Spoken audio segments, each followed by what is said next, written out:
So, Peter, you started Shalom House in 2013, is that right? Actually, 2012. So what was the reason behind opening Shalom House?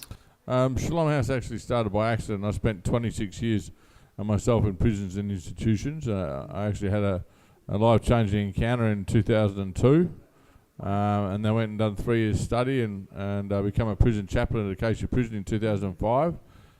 Spending 5 years as a chaplain at Acacia Prison.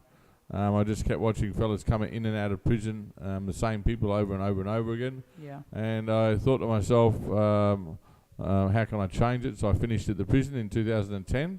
Yep. After being 5 years up there as a full-time volunteer, and I became a full-time volunteer, just wandering the streets and helping at various rehabs. And in 2012, I decided to start my own, and we've been going now probably just about 8 years. Wow. So what are your beliefs on drug rehabilitation? What makes Shalom different to other places?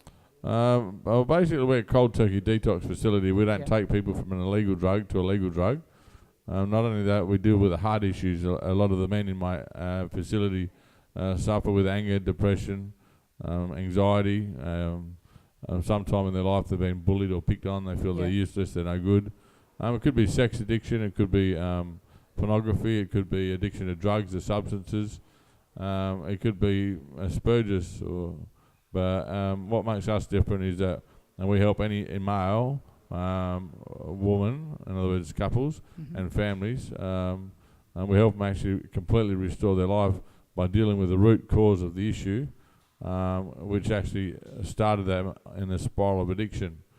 We find that 90% of our residents, we have 140 residents, that their problem started as a child, being bullied, being picked on, picking up dad's stick book or pornography book, or being rejected, or mum and dad splitting up and all that sort of stuff.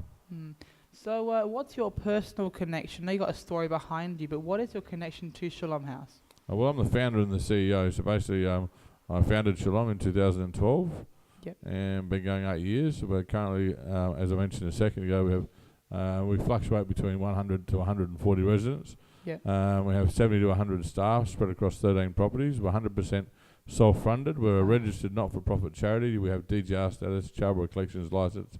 Our staff payroll last year, I think, was just over $2 million.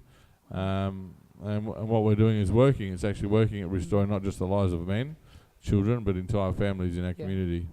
I've seen on Facebook you've got had a few outings last year for families. What's that like? We do lots of outings for families. Like we have this one coming this Monday. We go down to this weekend at Deepwater Point, and we have skeet boats and jet skis and the tubes and face painting and barbecue, and we just encourage families to be families. Often people take family as a for granted. Now you don't realise what you had until you haven't got it. That's true. So we encourage lots of events and family-orientated events. Yeah, so what is it like, everyday life, for a man in your centre? The same as it is for the same members of the community. Shalom's structured in a way that what you do in a community is the same thing as what we do in Shalom. Normal people get out of bed at 6:30, we get out of bed at 6:30. Normal people have breakfast and get ready for work, and we do the same.